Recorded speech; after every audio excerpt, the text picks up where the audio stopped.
Our next speaker is Congressman James Sensenbrenner of the 5th District of Wisconsin. Jim has fought to protect the gains made during the Civil Rights Movement. As Judiciary Committee Chairman, he introduced the reauthorization of the Voting Rights Act, the Fannie Lou Hamer, Rosa Parks, and Coretta Scott King Voting Rights Act reauthorization, and Amendments Act of 2006. After approximately 20 hearings, and those of you that have worked on the Hill, 20 hearings is a lot of hearings. After 20 hearings, the measure passed with overwhelming bipartisan support.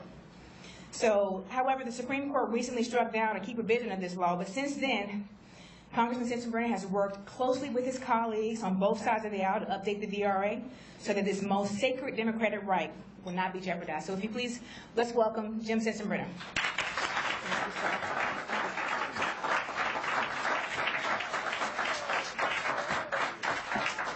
Thank you very much, and it certainly is an honor being here today, and I wish to salute my fellow Wisconsinite, Reince Priebus, for getting us all together. This is a very important getting together, and I think that it shows the concern that we Republicans have to minorities and specifically to African Americans. Now, a lot of people ask why I've been so concerned about civil rights legislation during both my state legislative and congressional career. And while I never knew Dr. King personally and was able to see what his accomplishments were as I was struggling to get out of law school and not go to Vietnam during those troubled times in our country's history, I hearkened back to a trip that my dad and I took when I was about 12 years old. And we drove from Wisconsin down to Florida for spring break. And when we got into the Deep South, I saw the very strange experience of 4 bathrooms and 2 water fountains and motels that said white only or colored only.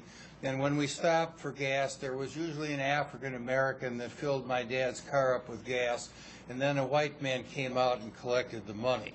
Usually a filling of the tank cost about $5 then, back in the good old days. And finally, after experiencing this for the better part of a day, I turned to my dad and said, you know, what's wrong down here? You know, the African Americans, they are people too.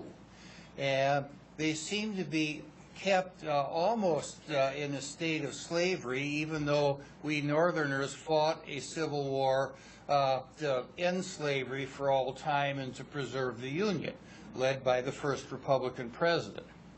And that's why I got highly sensitive to the civil rights movement that Dr. King was really a spark plug of. And if you look at all of the civil rights bills that were passed in the 50s and 60s, both during the Eisenhower, the Kennedy, and the Johnson administration, all of them were important.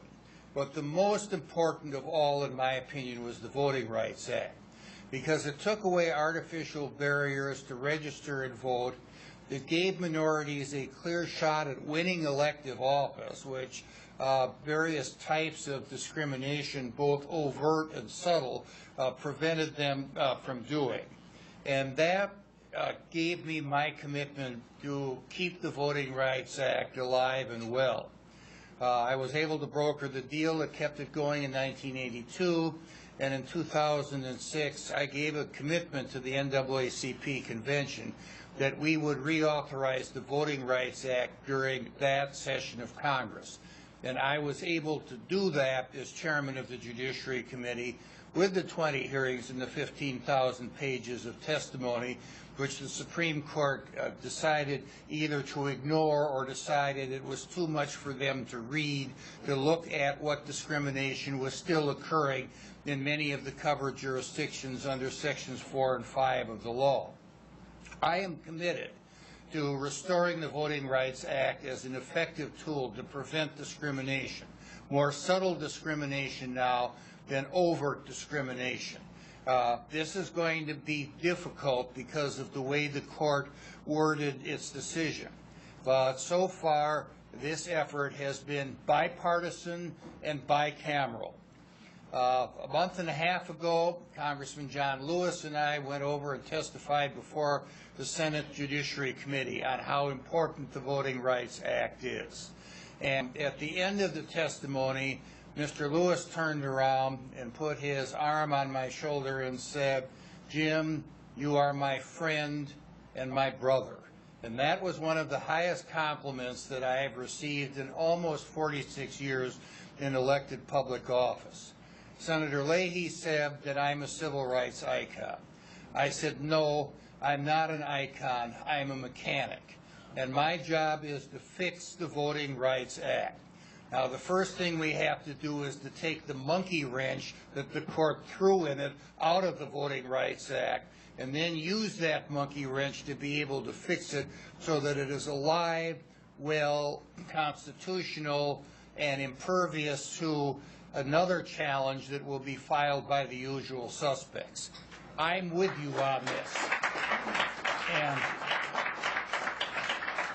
with all of the problems that we have with the budget problems and the continuing resolution and the debt ceiling and the snooping by the NSA, this is something that has to be done by the end of the year so that a revised and constitutional Voting Rights Act is in place before the 2014 election season, both primaries and general elections, starts to run. So we've got job number one that is before us. I know here we're all together on job number one. It ain't going to be easy, but when we all are together, we shall overcome. Thank you.